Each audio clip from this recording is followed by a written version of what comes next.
오늘 말씀은 예수님께서 저녁을 드신 후에 제자들에게 발을 씻으시는 내용입니다.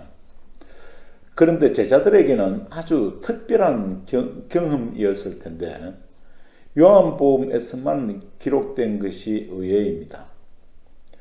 반면에 성찬식 제정을 세 복음서에는 기록한 반면에 요한복음에서는 기록하지 않는 것도 특별합니다. 사도 요한은 예수님께서 자신의 발을 씻으시는 모습을 단계적으로 상세하게 기록하고 있습니다. 예수님께서 자리에서 일어나시고 또 겉옷을 벗고 수건을 가져다가 허리에 두르시고 대야에 물을 담으시고 또 발을 씻으시고 두르신 수건으로 발을 닦으셨습니다. 요한복음은 예수님께서 죽으신 후에 거의 60년 뒤에 기록하였음에도 생생하게 기록하고 있음을 알 수 있습니다. 이는 요한이 예수님께서 하신 행동으로 특별한 감동을 받았다는 것을 알 수 있습니다. 그러면 예수님께서 친히 제자의 발을 씻으신 이유는 무엇일까요? 예수님께서 7절에 나의 하는 것을 내가 이제는 알지 못하나 이후에는 알리라 라고 하셨습니다. 예수님의 특별한 뜻이 있음을 알 수 있습니다.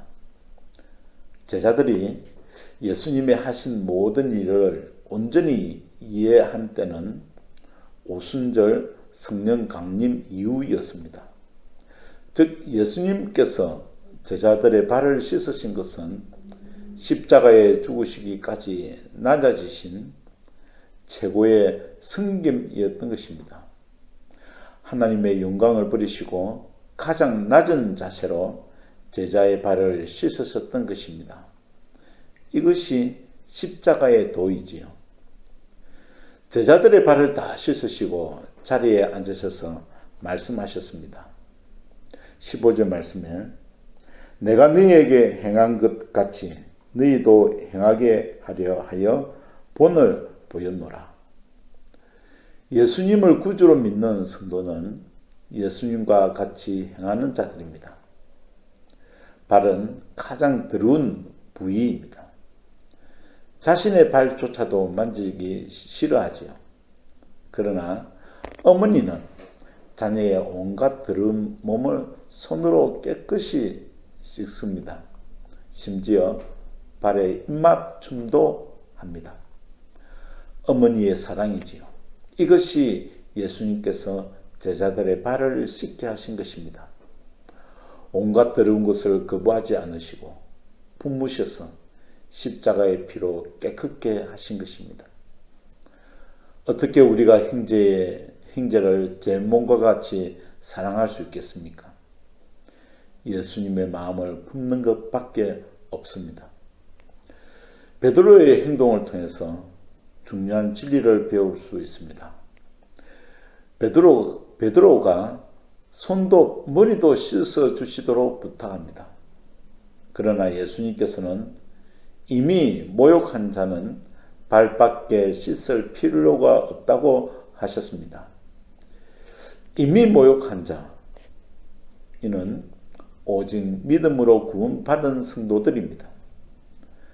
발은 세상을 딛고 살기 때문에 매일 더러워집니다.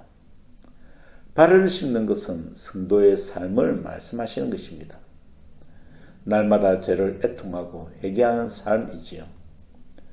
우리는 발을 볼 때마다 예수님께서 친히 씻어주신 손을 느껴야 합니다. 사도 요한이 그렇게 살았던 것입니다. 친히 나의 발을 씻으신 예수님의 손을 느끼시며 생활하는 하루가 되어야겠습니다.